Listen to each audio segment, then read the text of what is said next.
বর্তমানে ধনী মানুষটা রাগান্বিত হলো, হয়ে বলল, হুজুর এটাই কি বিচার হচ্ছে আপনার? বলো, শোনো, কিয়ামতের একটা নমুনা দেখো। হে দুনিয়ার মানুষ দেখো, এই আল্লাহ, আমার আল্লাহ এই ধনী মানুষের জবান বন্ধ করে দাও, এই ব্যক্তির জবান বন্ধ করে দাও, তার হাত পা তার অঙ্গ প্রত্যঙ্গের জবানটা তুমি খুলে দাও। বলার সঙ্গে সঙ্গে হাতের জবান খুলে গেল। হাতের জবান দিয়ে বলল, আমি হাত দিয়ে এই বৃদ্ধা মহিলা আর পিতা স্বামীকে হত্যা করেছি। পা দিয়ে বলল, আমি হেঁটে হেঁটে গিয়েছিলাম। চোখ দিয়ে বলল, আমি দেখেছি। শরীরের অঙ্গ প্রত্যঙ্গ গুলো সব জবানটা খুলে গেল।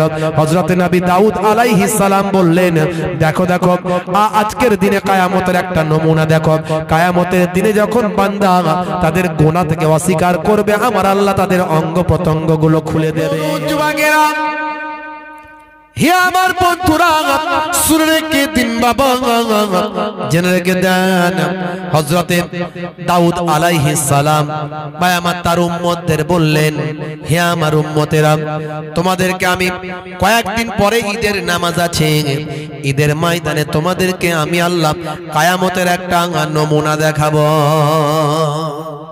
কিয়ামতের একটা নমুনা তোমাদেরকে দেখাবো। 3 দিন পরে ঈদের নামাজ আছে, ঈদের ময়দানে তোমাদেরকে আমি একটা কিয়ামতের নমুনা দেখাবো। হে তরুণ যুবকেরা, হে আমার বন্ধুরা, হে আমার মুরব্বিয়ানিরা, শুনে রেখে দিন বাবা। হে মুসলমান, একটুখানি লক্ষ্য করো। হে তরুণেরা, যুবকেরা, হযরতে দাউদ আলাইহিস সালাতু ওয়াস সালামের জামানায় একজন ধনী মানুষ ছিলেন, জ্ঞানী মানুষ, বড় লোক ছিলেন একজন। সেই বড় লোক মানুষটার একটা গরু ছিল।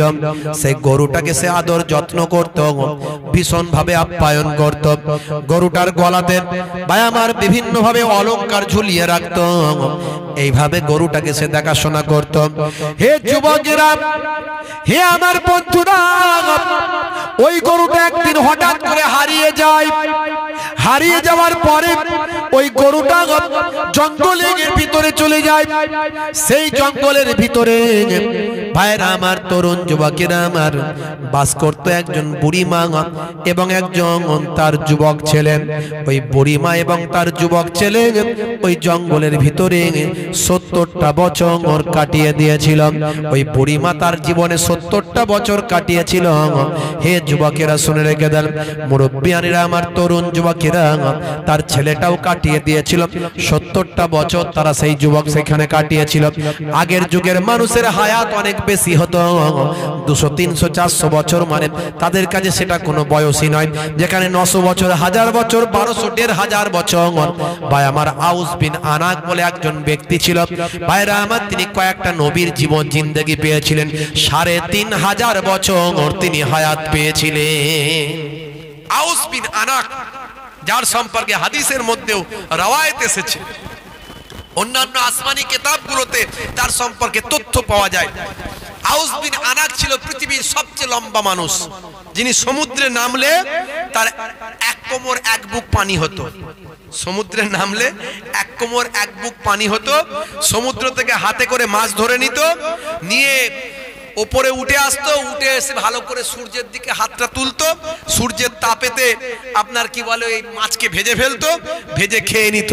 খেয়ে নিয়ে পানি খাওয়ার দরকার হলে একটা লাঠি ছিল হাতে, মেঘে মারতো, মেঘ থেকে পানি আসতো, সেই পানি খেয়ে তার আসুদা ঠান্ডা করে নিত।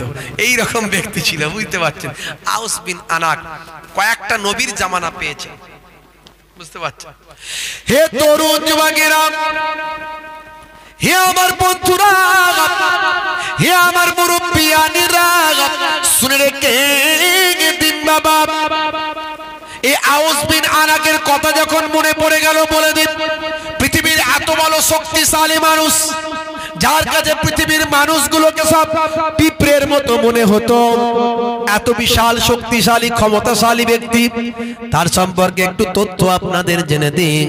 হে তরুণ যুবকেরা, হে আমার মুরব্বিয়ানেরা, আল্লাহর ক্ষমতা হলো সবচেয়ে বড় ক্ষমতা। আর আল্লাহ যাকে ক্ষমতা দেন তার থেকে বড় ক্ষমতা পৃথিবীর আর কেউ লাভ করতে পারে না। হে জওয়ান যুবকেরা, আউস বিন আনাক তিনি কয়েকটা নবীদের জীবন জিন্দেগি পেয়েছেন। ভাইরা আমার, তরুণ যুবকেরা, ভাই আমার, মুফাসসিরিনরা বলেন, ঐতিহাসিক মুফাসসিরিনরা বলেন, তারা বলেন আউস বিন আনাক আদম নবীর কন্যা সফুরার গর্ভ থেকে তার জন্ম হয়েছিল। হে তরুণ যুবকেরা, কয়েকটা নবীর জামানা পেয়েছিলেন, ৩,৫০০ বছর হায়াত পেয়েছিলেন। পৃথিবীর সবচেয়ে লম্বা এবং শক্তিশালী মানুষ আউস বিন আনাক। হযরতে নূহ নবীর জামানা, তিনি তখন নূহ নবীর জামানায়, নূহ নবীর জামানাতে তিনি নূহ নবীর জন্য কাজ করেছিলেন। নূহ নবী বলেছিলেন, ও নবী, নবী নূহ আলাইহিস সালামকে আমার আল্লাহ বললেন, ও নবী নূহ, তুমি বলছো দোয়া চেয়েছো। নূহ নবী বললেন, আল্লাহ, এই আমার কওমকে আমি আর হেদায়েত করতে পারি না, আমার কওমকে আমি আর নামাজি বানাতে পারি না, আমার কওমকে আর আমার ইসলামের দাওয়াত দিতে পারি না। তাদের আমি দ্বীনের পথে আনতে চাই, তারা কিন্তু দ্বীনের পথে আসতে চায় না। হে তরুণ যুবকেরা, প্রত্যেকটা নবীদের জামানাতে নামাজ ছিল, প্রত্যেকটা নবীদের জামানাতে রোজা ছিল, প্রত্যেকটা নবীদের জামানাতে যাকাত ছিল। এগুলো হলো ইসলামের বড় নির্দেশ। ভাইরা আমার, যেমন আল্লাহ, আমার আল্লাহ কোরআন মাজিদের ভিতরে বললেন, ইয়া আইয়ুহাল্লাযীনা আমানু কুতিবা আলাইকুমুস সিয়াম। হে তরুণ যুবকেরা, আমার আল্লাহ বলছেন, হে ঈমানদার বিশ্বাসী বান্দারা, তোমাদের উপর রোজা ফরজ করা হয়েছে, কামা কুতিবা আলাল্লাযীনা মিন ক্বাবলিকুম লাআল্লাকুম তাত্তাকুন। তোমাদের পূর্ববর্তীদের উপর যেমন রোজা ফরজ করা হয়েছিল, যাতে করে তোমরা লাআল্লাকুম তাত্তাকুন, যাতে করে মুত্তাকি বান্দা হতে পারো, তাকওয়াওয়ালা বান্দা হতে পারো, এই জন্য রোজা তোমাদের উপর ফরজ করা হয়েছে।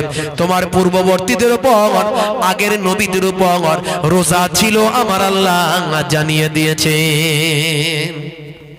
মেরাজের রাত্রিতে আমার আপনার নবী যখন 50 ওয়াক্তের নামাজ নিয়ে ফিরছিলেন, মুসা কালিমুল্লাহ বললেন, আমার উম্মতের উপর 2 ওয়াক্তের নামাজ ফরজ ছিল, তাই তারা ঠিক মতো গাফলতি করে ফেলতো। হুজুর, আপনি যান কমিয়ে নিয়ে আসেন, কমিয়ে নিয়ে আসেন। বোঝা যায় মুসা নবীর জামানাতে নামাজ ছিল। মুসা নবীর জামানায় কারুন বলে একজন বড় ধনী মানুষ ছিল, যে কারুনের কথা আমার আল্লাহ কোরআন মাজিদে ভাই আমার জানিয়ে দিয়েছেন। কি বলেছেন? কারুন হলো পৃথিবীর সবচেয়ে ধনী মানুষ। পৃথিবীর সবচেয়ে ধনী মানুষ ছিল কারুন, যাকে আমি আল্লাহ এত নিয়ামত দিয়েছিলাম। সেই কারুন যার যার কি হয়েছে না, যার চাবিগুলো, সম্পদের রেখে দেওয়া চাবিগুলো, সিন্ধুকের চাবিগুলো বয়ে নিয়ে যাওয়ার জন্য একদল শক্তিশালী মানুষ, তারা কি করত? তারা দুর্বল হয়ে পড়তো এই চাবিগুলো বয়ে নিয়ে যাওয়ার জন্য। এত ভাই আমার শক্তিশালী ব্যক্তিরা তার সিন্ধুকের চাবি বয়ে নিয়ে যেতে পারতো না।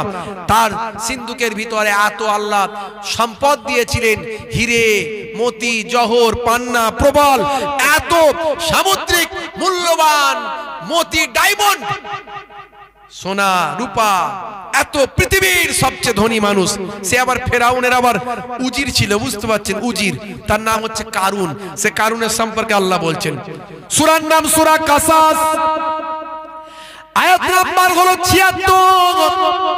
হে তরুণেরা শুনে রেখে দিন বাবা, হে যুবকেরা, আমার আল্লাহ বলছেন, ইন্নাল কারুন কানা মিন কওমে মূসা ফাবাগা আলাইহিম ওয়া আতাইনাহু মিনাল কুনুজ মা ইন্না মাফাতিহাহু লাতানু বিল উসবাতি উলিল কুওয়াতি ইয ক্বালা লাহু কওমুহু লা তাফরাহ ইন্নাল্লাহা লা ইউহিব্বুল ফারিহিন। হে তরুণ যুবকেরা, আমার আল্লাহ বলেন কারণ ছিল মুসা নবীর সম্প্রদায়ভুক্ত, কিন্তু সে তাদের প্রতি উদ্ধত আচরণ করেছিল।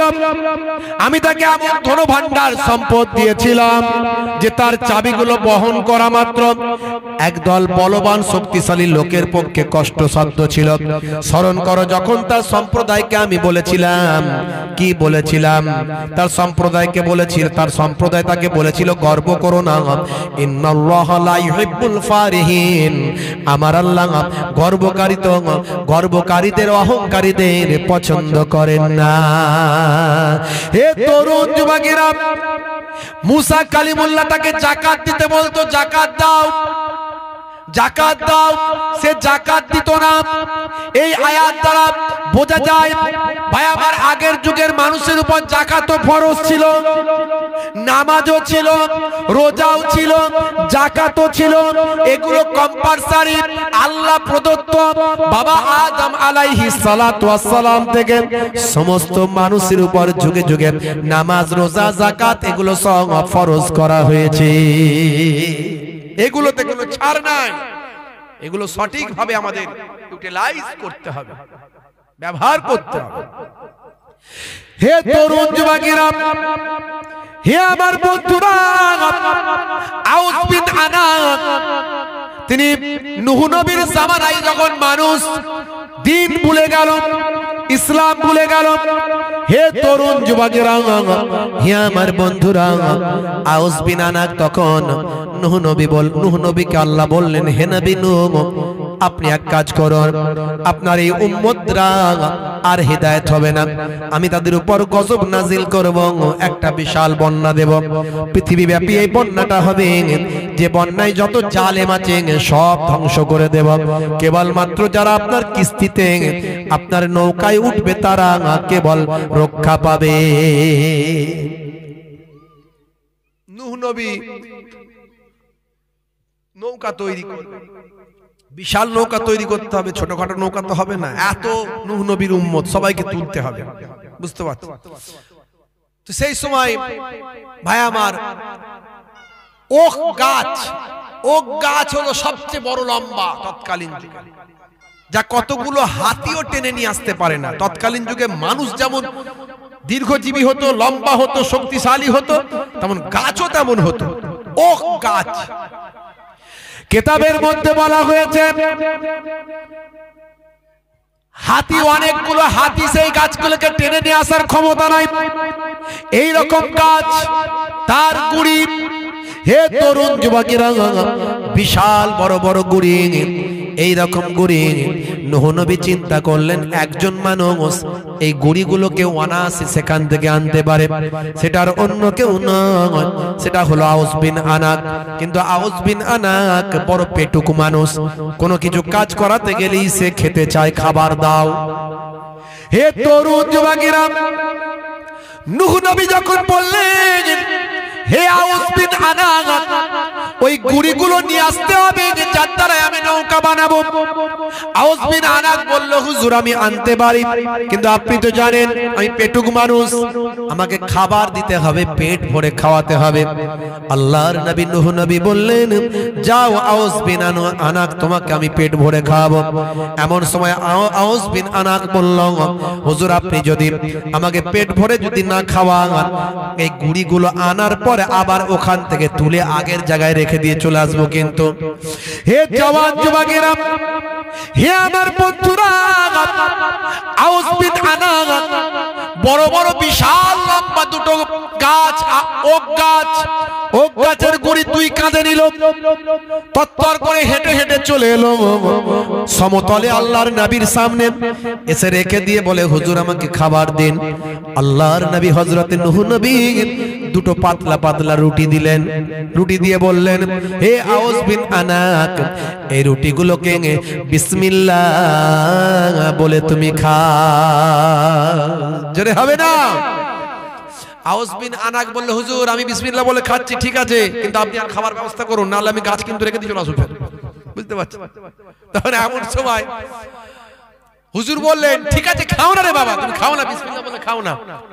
কিতাবের মধ্যে এসেছে 1.5 খানা খেতে না খেতেই পেট ভরে গিয়েছিল। বিসমিল্লাহ বলে খাবেন। বিসমিল্লাহ বলে খাওয়া কি সুন্নতে মুআক্কেদা।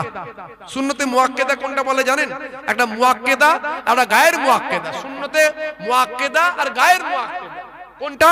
একটা হলো যে সুন্নতটা আল্লাহর নবী কখনো ছাড়তেন না, এটা হলো সুন্নতে মুআক্কেদা। এই বিসমিল্লাহ বলে কোনো কাজ করা, খাওয়া শুরু করা, এটা আল্লাহর নবী কখনো বাদ দিতেন না। তাই বিসমিল্লাহর বিরাট বরকত। যদি মন থেকে পড়ে আপনি খান, অল্প খাবার খাচ্ছেন, এইটুকু খাবার বাড়িতে খাবার আর নাই, পেট ভরবে আমার, আপনি বিসমিল্লাহ বলে মন দিয়ে খান, দেখবেন ওটি আপনার পেট ভরে যাবে ইনশাআল্লাহ।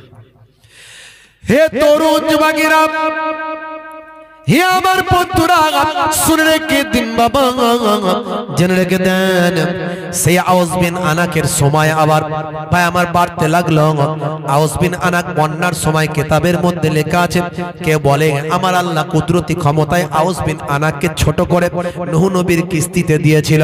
আবার কেউ কেউ বলে আমার আল্লাহ আওস বিন আনাককে কেবলমাত্র নূহ নবীর ওই বন্যার সময় হেফাজত করেছিল। হে তরুণ যুবকেরা, আওস বিন মুসা নবীর জামানা পেয়েছিল। মুসা নবীর জামানাতে আওস বিন আনাক পথভ্রষ্ট বেঈমান হয়ে গিয়েছিল।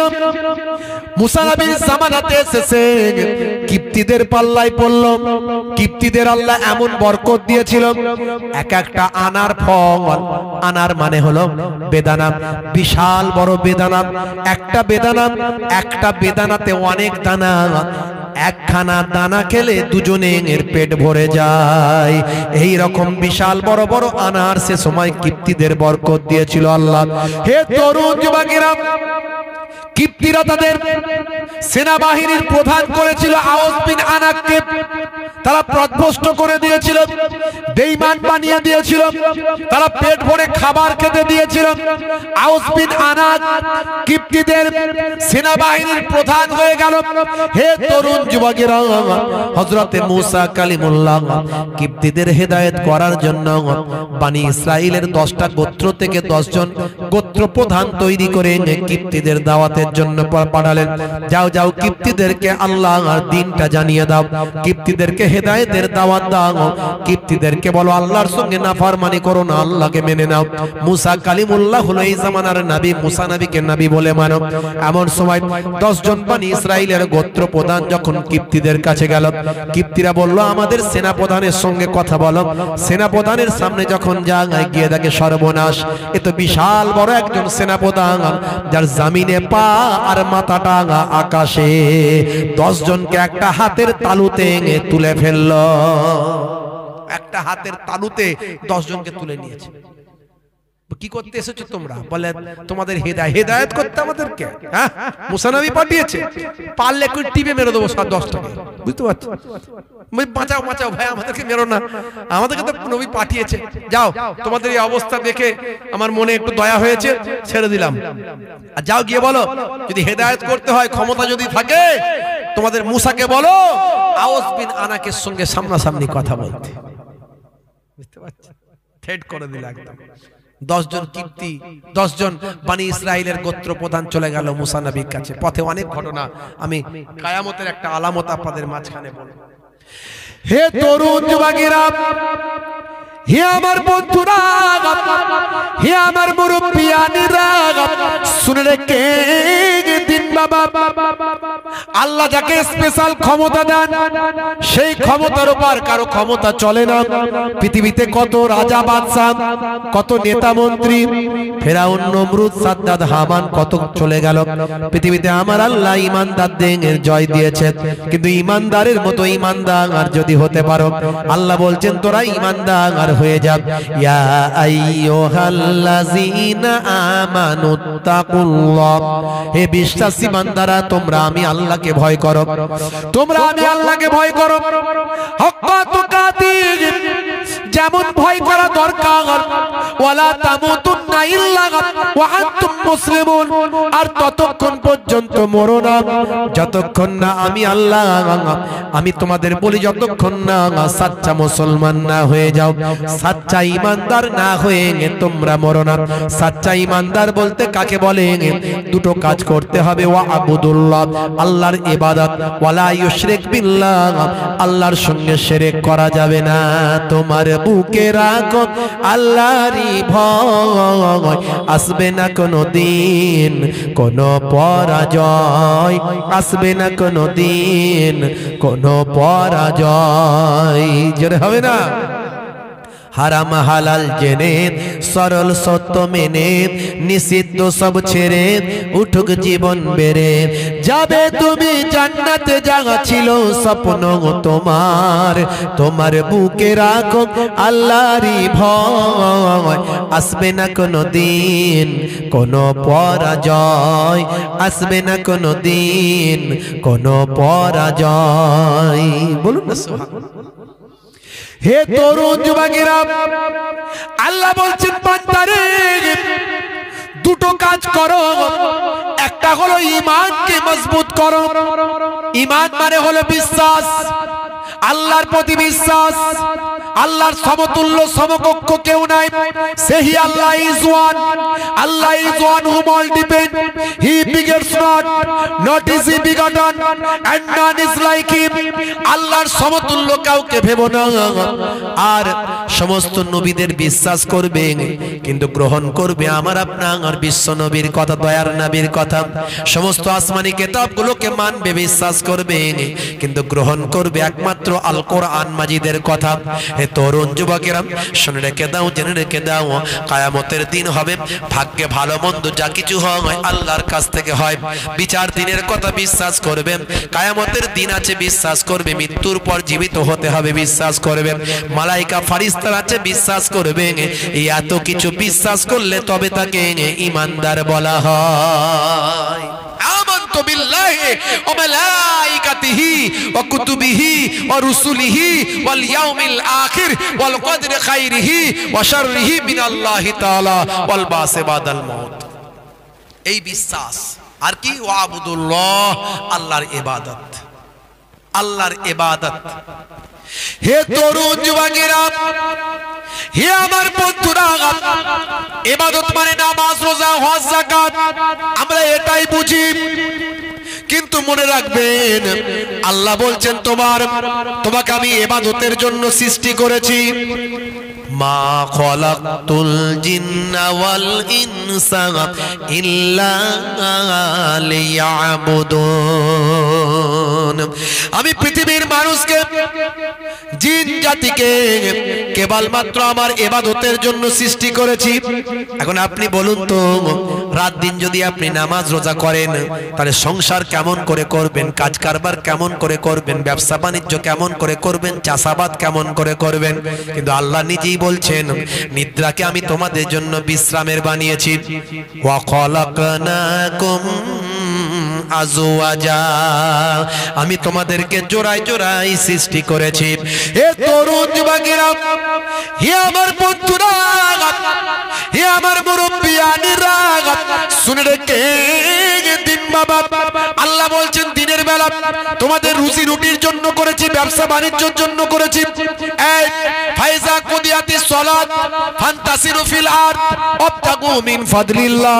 এই নামাজ খতম हो गया, चलो निकलो, काम में जाओ, बाजार में जाओ, खेत में जाओ, मार्केट में जाओ, रोजी तलाश करो, रोटी तलाश करो, बीबी बच्चों को पालो पोसो, काम के लिए निकल पड़ो, काम के लिए निकल जाओ, जाओ जाओ जाओ, हम तुम्हें रोजी रोटी तलाश करने के लिए भेजा है।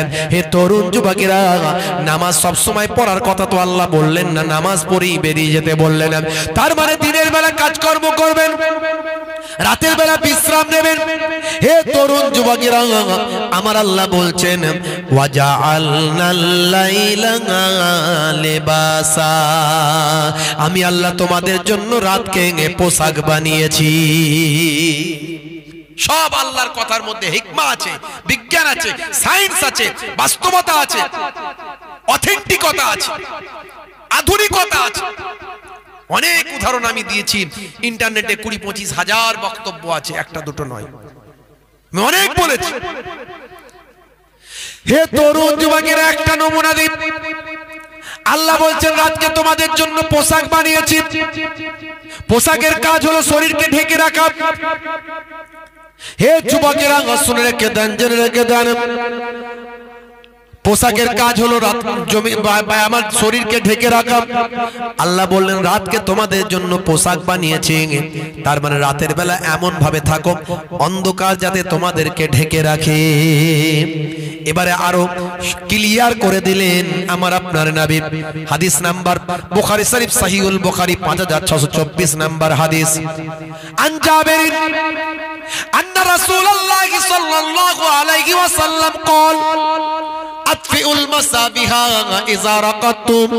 আল্লাহর নবী বলেন, বুখারী শরীফের হাদিস 5624 নাম্বার হাদিস। আন জাবির থেকে বর্ণিত আছে হাদিসটি, রাদিয়াল্লাহু তাআলা আনহু থেকে বর্ণিত আছে হাদিসটি। আল্লাহর নবী বলেন যখন তুমি ঘুমাতে যাবে তখন অবশ্যই লাইটটা, আলোটা নিভিয়ে দেবে। 1450 বছর আগের কথা। হে তরুণ যুবকেরা, 1450 বছর আগে কোন প্যাথোলজি ছিল না, কোন রকম কোন ল্যাবরেটরি ছিল না, কোন নাসা ছিল না, কোন রকম গবেষণা কেন্দ্র ছিল না, কোন রকম কোন ভাই আমার ইকোকার্ডিওগ্রাফি, ভাই আমার আল্ট্রাসাউন্ড, কোন রকম মেশিন যন্ত্রপাতি ছিল না, মাইক্রোস্কোপ, স্টেথোস্কোপ, ব্যারোমিটার, থার্মোমিটার ছিল না। 1450 বছর আগে অগ্নি 5 তখন আবিষ্কার হয়নি, অগ্নি 5 উৎক্ষেপণ করা হয়নি। ভাই আমার মঙ্গল গ্রহে মঙ্গল যান, মঙ্গল গ্রহে কেউ যায়নি, চাঁদে চন্দ্রযান পাঠানো হয়নি। 1450 বছর আগে মরুর ভূমির উপর, মরুর অঞ্চলে যাযাবরদের ভিতরে আল্লাহর কোরআন যা বলেছেন, নবীর হাদিস যা বলেছেন, আজকের যুগে একটা তথ্য থেকেই মিলিয়ে নেন, সব মিলে যাবে, সব মিলে যাবে। 1450 বছর আগে আল্লাহর কোরআন বলল রাতকে তোমাদের জন্য পোশাক। নবী বললেন রাতের বেলা অন্ধকারের ভিতরে ঘুমায়, লাইটটা বন্ধ করো। হে তরুণ যুবকেরা, 1450 বছর পর আজকের সায়েন্স বিজ্ঞান বলছে মাথা থেকে কম বেশি 5 রকমের হরমোন নিঃসৃত হয়। তার মধ্যে একটা হরমোন যখন মানুষটি গভীর ঘুমে আচ্ছন্ন থাকে, অন্তত ঘুমের 2 ঘন্টা পর আর পরিবেশটা যদি অন্ধকার থাকে, ভাই আমার চোখ যদি সিগন্যাল দেয় ব্রেনকে যে পরিবেশটা অন্ধকার আছে, এই অন্ধকারের ভিতরে যদি ঘুমায় অন্তত ঘুমের 2 ঘন্টা পর মাথার পেছন সাইড দিয়ে একটা হরমোন বের হয়। এই হরমোনটা হলো মেলাটোনিন হরমোন। ভালো করে মনে রাখবেন, মেলাটোনিন হরমোন। এই মেলাটোনিন হরমোনের কাজ কি? মেলাটোনিন হরমোনের কাজ ইন্টারনেট সার্চ করবেন পাবেন। মেলাটোনিন হরমোনের কাজ হলো ব্লাড, রক্তের সঙ্গে মিশে গিয়ে আপনার আমার শরীরের ভাই আমার ক্যান্সারের জীবাণু থেকে শরীরকে প্রোটেক্ট করা, রক্ষা করা। এত গুরুত্বপূর্ণ একটা হরমোন তৈরি হয় বান্দা যখন গভীর ঘুমে আচ্ছন্ন থাকে আর পরিবেশটা যখন অন্ধকার থাকে। 1450 বছর আগে আল্লাহর কোরআন যা বলছে, নবীর হাদিস যা বলছে, এখনকার ছেলেরা ভাই আমার কি বলবো, বলার কিছু নাই। জিন্সের প্যান্ট পরে, স্কিন টাইট গেঞ্জি, স্কিন টাইট প্যান্ট, সলেমান খানের ভক্ত, হাতে আবার বালা, কানে আবার দুল। পুরি বাপ রে বাপ, মারাত্মক নায়ক, বুঝতে পারছেন? নায়িকার অভাব, নায়ক নায়ক ভাব, বুঝতে পারছেন? হাই রে হাই, সারাক্ষণ যেখানে ট্যাঙ্কের পানি ভর্তি হয় দাঁড়িয়ে দাঁড়িয়ে পাইপ লাইন চালিয়ে দেয়। ও গায়ে ফায়ে মেখে মুখে সারাদিন রাত থাকে। তো রাতের বেলা যখন ঘুমায়, বলে হুজুর লাইট বন্ধ করতে পারি না। কেন পারিস না?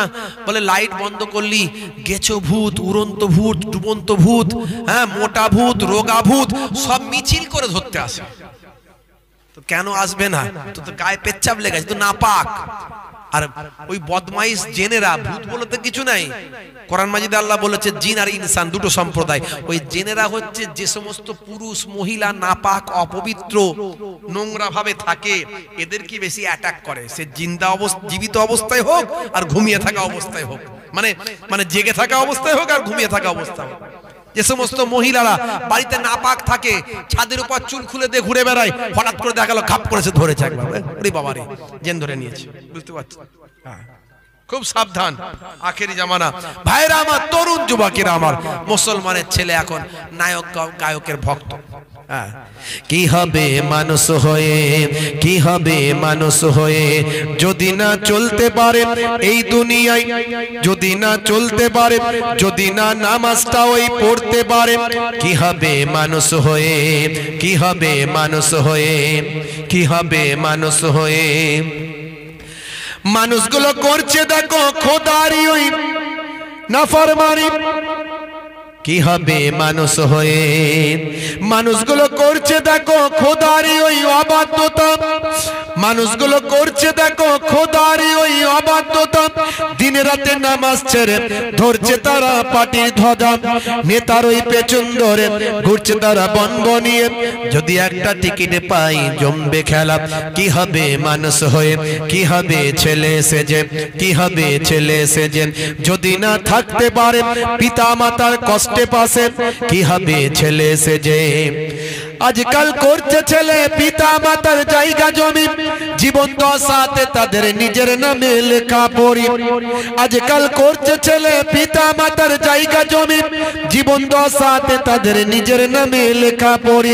ছেলের ওই বিয়ে হলে ঘর জামাই যাচ্ছে চলে, ছেলের ওই বিয়ে হলে ঘর জামাই যাচ্ছে চলে।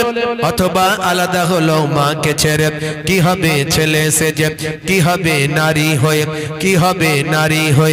যদি না চলতে পারে এই দুনিয়ায় বোরকা পরে, কি হবে নারী হয়ে, কি হবে নারী হয়ে। আজকাল চলছে দেখো নারীগুলো বেপরদায়, গায়ে হাতে ট্যাটু এঁকে জিন্স গেঞ্জি পরছে রে ভাই। চোখে আইলাইনার ঢেলে গালে গাল পালিশ মেরে সমাজটা দিল এরা রসাতলে। কি হবে নারী হয়ে, কি হবে ছাত্র সেজে, কি হবে ছাত্র সেজে। যদি যাই সময়টা ওই ফ্রি ফায়ার আর পাবজি খেলে, যদি যাই সময়টা ওই ফ্রি ফায়ার আর পাবজি খেলে, কি হবে ছেলে সেজে। আজকাল ছাত্র দেখো সিগারেটের ধোঁয়া মারে, বাটি চুল লাল করে কুরুক মুরগি ওরা সাজে। না পরে ফাঁকি মেরে মিথ্যা বাপ মাকে বলে, না পরে ফাঁকি মেরে মিথ্যা বাপ মাকে বলে।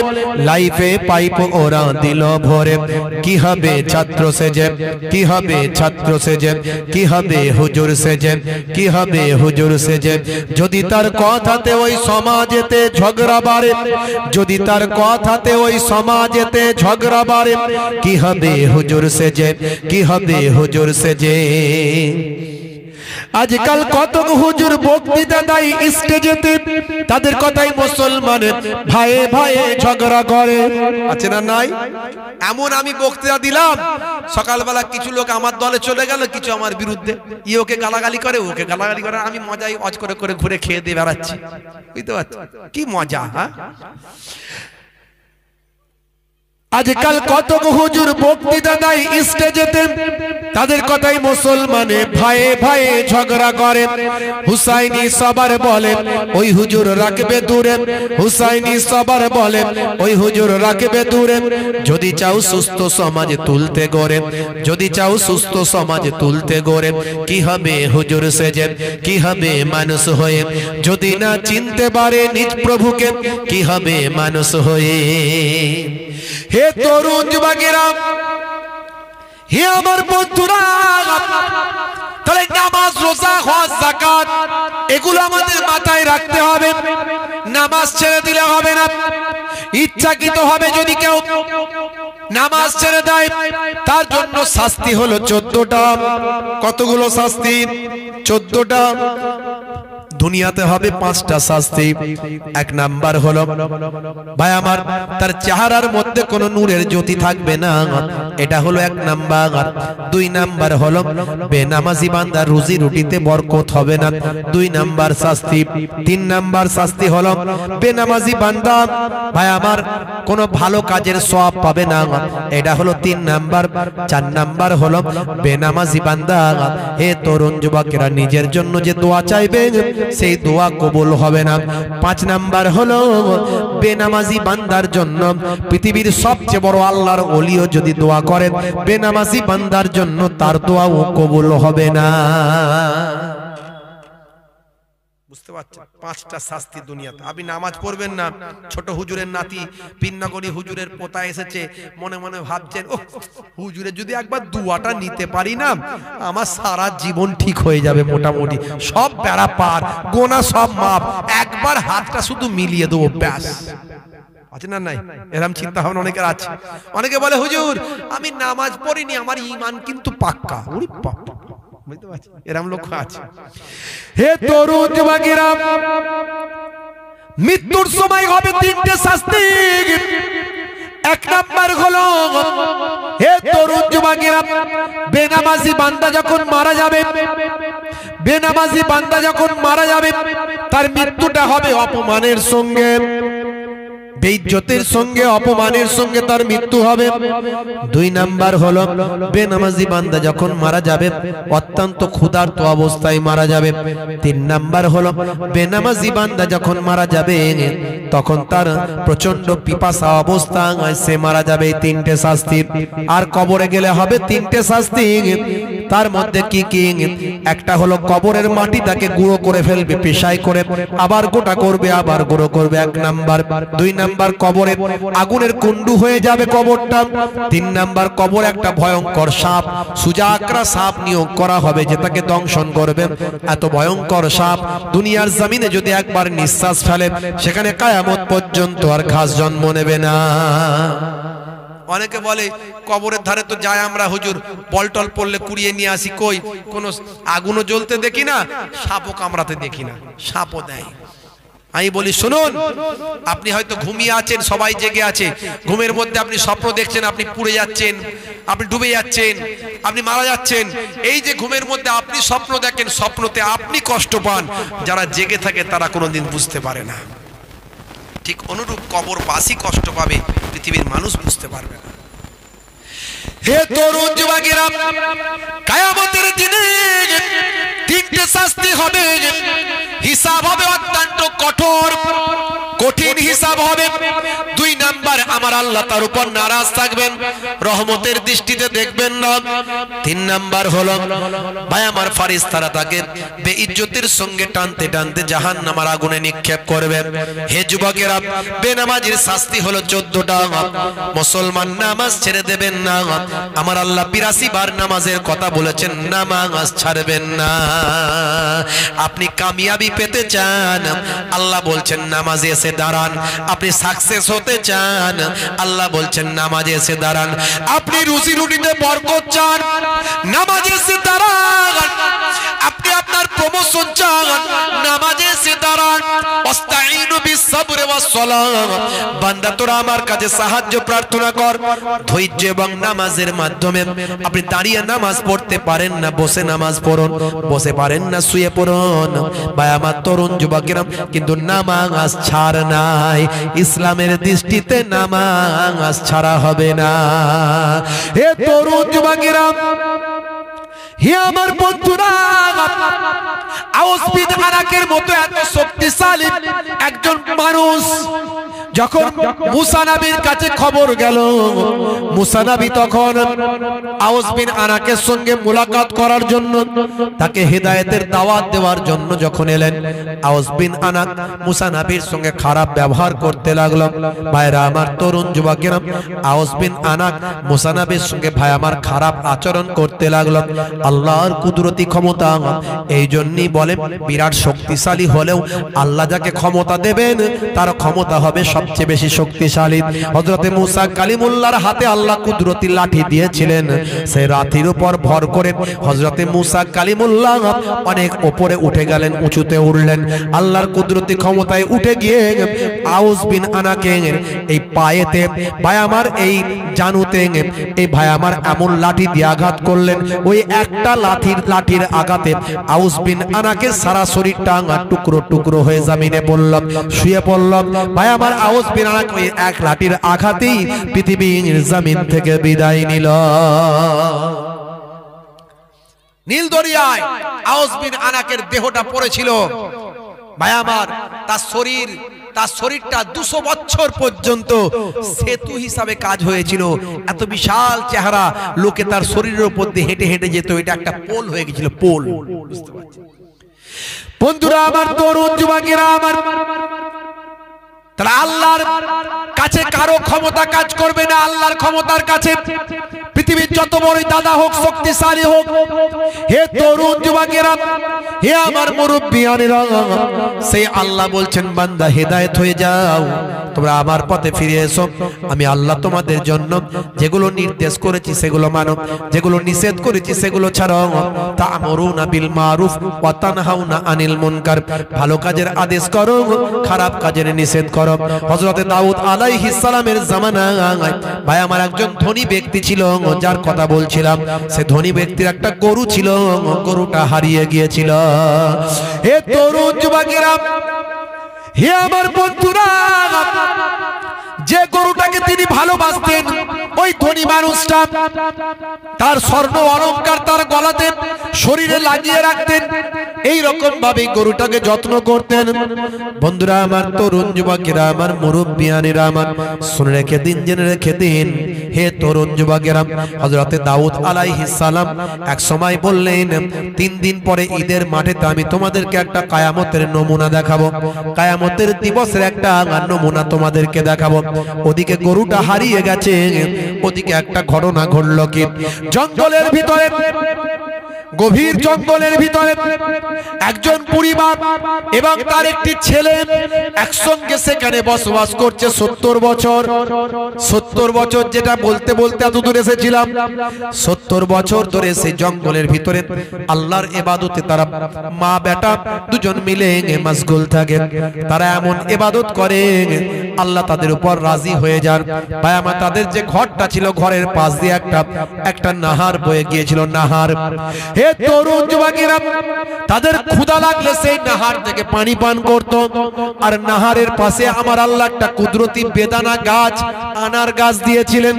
প্রতিদিন ক্ষুধা লাগলে আনার গাছের কাছে গেলি কয়েকটি আনার গাছ আনার ফলে থাকতো, যে আনারটাকে নিয়ে এসে তারা মা বেটা দুজন মিলে খাওয়া দাওয়া করত। হে যুবকেরা, হে আমার বন্ধুরা, হে আমার মুরব্বিয়ানেরা, শুনে রেখে দিন বাবা, এমন সময় দেখতে পাওয়া যায় ভাইরা আমার, বহুদিন এভাবে কেটে গেল। ওই ছেলেটি তার মাকে বলল, বৃদ্ধা মাকে বলল, মা গো, অনেকদিন পর্যন্ত এই আনার আর পানি খেয়ে খেয়ে কাটাচ্ছি। আল্লাহ ক্ষুধা নিবারণ করছে, এটা ঠিক, ইবাদত করে কাটাচ্ছি, আমাদের কোনো কাজ করতে হয় না, কিন্তু প্রতিদিন তো এক খাবার খেতে ভালো লাগে না মা, এক খাবার ভালো লাগে না। আজকে আনার খেয়ে নি, কালকে আবার আল্লাহর কুদরতি আনার পেয়ে যাই, আর পানি খেলি আমাদের খিদে আল্লাহ মিটিয়ে দেন, ক্ষুধা মিটিয়ে দেন, আমরা ভোগটা আমাদের মিটে যায়। আম্মা গো, আর প্রতিদিন একই খাবার খেতে ইচ্ছা করে না। হে তরুণ যুবকেরা, মাকে বলল, মা, এই আনার নিয়ে গিয়ে বাজারে বিক্রি করব, বিক্রি করে যা পয়সা হবে সেই পয়সা দিয়ে অন্য খাবার নিয়ে আসবো। মা বললেন, না না বাবা, এটা করো না, আমার আল্লাহ হয়তো নারাজ হতে পারেন। কিন্তু যেদি ছেলে শুনলো না, তখন কি করলাম, ওই আনার নিয়ে গিয়ে বাজারে বিক্রি করলাম। বাজারে বিক্রি করে অর্থ নিয়ে সেই অর্থ দিয়ে খাবার কিনে আবার নিয়ে আসলাম। হে যুবকেরা, হে আমার বন্ধুরা, মাকে এসে বললেন, মা খাবার খাও। মা বলল, আমি খাবো না, আমার আল্লাহ যে খাবার আমার জন্য দিয়েছেন সেটাই খাবো। ছেলে নারাজ হলো, অসন্তুষ্ট হলো। ছেলে বলল, মা, তুমি যদি না খাও আমিও খাবো না। এইভাবে নিরুপায় হয়ে মা খাবার খেলেন। এই খাবার খাওয়ার পর থেকে পরের দিন থেকে দেখা যায় আনার ফল, আনার গাছ আছে, আনার ফল আর ধলে না। হে তরুণ যুবকেরা, ওইদিকে এমন সময় দেখতে পাওয়া যায় ভাইরা আমার, ওই যে গরুটা হারিয়ে গিয়েছিল, ধনী ব্যক্তির গরুটা, ওই গরুটা সোজা জঙ্গলের ভিতরে এসে হাজির হয়েছে। আর ওদিকে ধনী মানুষটা দাউদ নবীর কাছে গেছে। দাউদ আলাইহিস সালাম একজন পয়গম্বর, দাউদ আলাইহিস সালাম একজন বাদশা। দাউদ নবীর কাছে গিয়ে ধনী মানুষটা বলে, হুজুর, বেয়াদবি নেবেন না, আমার একটা গরু হারিয়ে গেছে, অত্যন্ত মূল্যবান গরু, আমি যাকে প্রচন্ড ভালোবাসতাম, এই গরুটা আমার হারিয়ে গেছে, এর একটা বিচার আমার করে দিতে হবে। গরু হারানোর বিচার আপনাকে করতে হবে হুজুর। আপনি হলেন বাদশা, আপনি হলেন নবী। ভাইরা আমার, হযরতে দাউদ আলাইহিস সালাম বললেন, যাও যাও, পরে তোমার সঙ্গে কথা বলবো। 3 দিন পরে ঈদের দিনে ময়দানে আসবে, ময়দানে তোমার সঙ্গে কথা হবে, ঈদগাহের মাঠেতেই তোমার সঙ্গে আমার কথা হবে। হে তরুণ যুবকেরা, এমন সময় দেখতে পাওয়া যায় আল্লাহর ফেরেশতা জিবরাইল আলাইহিস সালাম দাউদ নবীর কাছে এলো। হে তরুণ যুবকেরা, ওদিকে ওই গরুটা জঙ্গলের ভিতরে ঘুরতে ঘুরতে ঘুরতে ঘুরতে ওই যে বুড়ি মা যেখানে ছিল, ওই বুড়ি মা আর হুজরার সামনে গেল। প্রচন্ড তারা ক্ষুধার্ত অবস্থায় ছিল, তাদের আনার আর আল্লাহ দেন না, আনার আর হয় না। এমন সময় ওই গরুটা সেই সামনে গিয়ে ভাই আমার বুড়ি মাকে উদ্দেশ্য করে বলে, মা আমার জবান খুলে গেল। গরুর জবানটা খুলে গেল। আল্লাহর কুদরতি ক্ষমতায় গরু বলতে শুরু করলো, মা গো মা, আমি আপনাদের জন্য হালাল, আমাকে জবা করুন, আমাকে জবা করে আমার গোশত আপনারা খান। আপনারা ক্ষুধার্ত আছেন, আল্লাহ আমার গোশতকে আপনাদের জন্য হালাল করেছেন, আমার গোশত আপনাদের জন্য হালাল, আপনি খান। হে তরুণ যুবকেরা, এমন সময় মা বলল, কি করে হতে পারে? সন্তান বলল, মা গো, গরুর জবান আল্লাহ খুলে দিয়েছেন, নিশ্চয় আল্লাহ চান যে আমরা খাই, সেই জন্যই তো গরুর জবান খুলে দেওয়া হয়েছে। মা তুমি রাজি হয়ে যাও। মাকে রাজি করার পর ওই যুবক, হে তরুণ যুবকেরা, গরুটা অটোমেটিক শুয়ে পড়ল। ওই যুবক ভাই আমার গরু জবা করে তার গোশত পাকিয়ে কয়েকদিন ধরে গরুর গোশত তারা খাওয়া শুরু করল। ওদিকে ওই বড় লোক ধনী লোক একজন মহিলা ঠিক করলো, তুমি কি খুঁজে আনতে পারবে গরুর তথ্যটা নিয়ে আসো, কোথাও পাও, গরুর যদি তথ্য আনতে পারো তোমাকে আমি পুরস্কার দেব। যাও যাও, কোথাও পাও নাকি দেখো কোন দিকে আছে। ভাইরা আমার, তরুণ যুবকেরা, ওই মহিলা চলে গেল, বৃদ্ধা মহিলা, ওই মহিলা জাসুসি করা মহিলা, তথ্য আনা, গোপন তথ্য আনা মহিলা। ভাই আমার গোপনে গোপনে ঘুরে বেড়াতে লাগলো। ঘুরতে ঘুরতে ওই মহিলা জঙ্গলের ভিতরে চলে এলো। এসে দেখে জঙ্গলের ভিতরে গরুর ছাল পড়ে আছে আর কিছু হাড় হাড্ডি পড়ে আছে। ভিতরে ঢুকলো, মা গো, আমি মুসাফির, বহু দূর থেকে ঘুরতে ঘুরতে জঙ্গলের ভিতরে চলে এসেছি, বড় ক্ষুধার্ত আছি, তোমরা কি আমাকে একটু খাওয়াবে? গোশত খেলো, কিছু গোশত নিল, নিয়ে চলে গেল। গিয়ে গিয়ে ওই বড় লোক ধনী লোকটাকে খবর দিল, যাও যাও, আমি তথ্য পেয়েছি, আমার পুরস্কার দাও। হে তরুণ যুবকেরা, পুরস্কারের লোভে সবকিছু জানিয়ে দিল। ধনী লোকটাকে বলে দিল, আপনার গরুটা ওই জঙ্গলের ভিতরে বুড়িমার তার যুবক দুজনে থাকে, তারা ওখানে গোশত খেয়ে নিয়েছে, তা গরুটাকে জবা করেছে। এইভাবে বড় লোক ব্যক্তিটা এসে আবার ফের দাউদ নবীর কাছে এসে বলল, হুজুর তথ্য পেয়েছি, আপনি তাড়াতাড়ি ডাক করান। ওই বৃদ্ধ বুড়িমা আর ওই তার ছেলে, তারা হলো বড় বাজে খারাপ, এরা জঙ্গলের ভিতরে থাকে, এটা ওটা চুরি করে নেয়, আমার গরুটাকে চুরি করে তারা খেয়ে নিয়েছে। এ কথা বলে চলে যাওয়ার পর জিবরাইল ফেরেশতা এসে হাজির হয়ে আল্লাহর নবী দাউদ নবীকে বললেন, হুজুর আল্লাহর নবী শুনুন, আসল তথ্যটা আমার আল্লাহ আপনাকে জানিয়ে দিয়েছে। দাউদ নবী বলেন, কি তথ্য? আল্লাহ জানিয়ে দিয়েছেন, ওই ব্যাপারটা পুরো বিষয়টাকে খোলাসা করে দিয়েছেন। বন্ধুরা আমার, তরুণ যুবকেরা আমার, জিবরাইল ফেরেশতা বললেন, শুনে রেখে দেন, নবী দাউদ আলাইহিস সালাম, ভাই চলে এসেছে, খবর নিতে হবে। হে তরুণ যুবকেরা, জিবরাইল আলাইহিস সালাম বললেন, ও নবী দাউদ আলাইহিস সালাম শুনুন, ওই বৃদ্ধ বৃদ্ধাকে, ওই বৃদ্ধা আর তার যুবক ছেলেটির সম্পর্কে শুনুন, আর এই ধনী মানুষটার কথা একটু শুনুন। এই ধনী মানুষটা আসলে ছিল একজন চাকর, আর ওই বৃদ্ধার স্বামী ছিলেন আসল ধনী মানুষ, ওই বৃদ্ধার স্বামী ছিলেন আসল ধনী মানুষ, আর এই আসল ধনী মানুষটার চাকর ছিল এই আজকের ধনী মানুষ। আজকের ধনীটা হলো ওই বৃদ্ধা আর স্বামী আসল ধনীর চাকর। তারা সিরিয়ায় ব্যবসা করতে গিয়েছিল, ব্যবসা করতে গিয়ে ওই বৃদ্ধার স্বামীকে হত্যা করে তার সমস্ত সম্পত্তি যা ছিল বিক্রি করে আজকে এই ব্যক্তি ধনী লোক হয়ে গেছে। ওই যে গরু তার কাছে চলে গিয়েছিল, ওই গরুটা হলো ওই যে বৃদ্ধা খেয়েছে এবং তার ছেলে খেয়েছে, ওই বৃদ্ধার স্বামীরই সম্পদ, অর্থাৎ তারা হালাল খেয়েছে। ওই গরু ওই জন্য জবানটা খুলে গিয়েছিল, আমি আপনাদের জন্য হালাল, হুজুর আপনি বিচারটা ঠিকঠাক করবেন। ওই আজকের যে ধনী ওই হলো আসল জালেম। হে তরুণ যুবকেরা, হে আমার বন্ধুরা, যখন মানুষগুলো সবাই এলো দাউদ নবীর কাছে বিচারের জন্য, দাউদ নবী বললেন চলো ঈদের মাঠেতে হবে বিচার, ঈদের মাঠেতে বিচার হবে। ঈদের মাঠেতে যাওয়ার পরে হযরতে নবী দাউদ আলাইহিস সালাম উপস্থিত মানুষদেরকে বললেন আজকে তোমাদেরকে আমি একটা কিয়ামতের নমুনা দেখাবো, শুনে রেখে দাও, জেনে রেখে দাও। তখন ওই ধনী মানুষটি বললেন হুজুর নমুনা দেখাবেন, ঠিক আছে আমার বিচারটা করুন। বলে বিচার আবার তোমার কি করব, আসল দোষী তো তুমি। বলে কি করে হুজুর, আমি বিচার চাই, আমি কি করে দোষী হলাম? বলে যিনি গরু খেয়েছেন ওই বৃদ্ধা, ওই যে মহিলা এবং তার ছেলে, এদের যে মালিক, এদের যে স্বামী, এই বৃদ্ধার স্বামী আর এই যুবকের আব্বা, ইনি আসল ধনী আর তুমি তার গোলাম ছিলেন, তুমি তাকে হত্যা করেছো। ফেরেশতা জিবরাইল আলাইহিস সালাম আমাকে সব জানিয়েছেন। বর্তমানে ধনী মানুষটা রাগান্বিত হলো, হয়ে বলল হুজুর এটাই কি বিচার হচ্ছে আপনার? বলে শোনো, কিয়ামতের একটা নমুনা দেখো।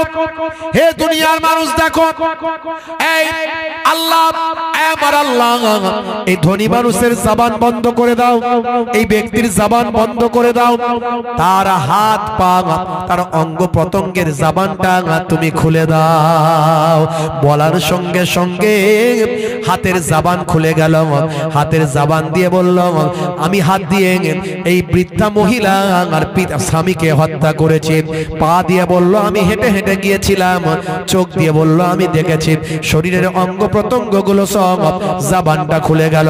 হযরত নবী দাউদ আলাইহিস সালাম বললেন দেখো দেখো, আজকের দিনে কিয়ামতের একটা নমুনা দেখো। কিয়ামতের দিনে যখন বান্দা তাদের গুনাহ থেকে অস্বীকার করবে, আমার আল্লাহ তাদের অঙ্গ প্রত্যঙ্গ গুলো খুলে দেবেন।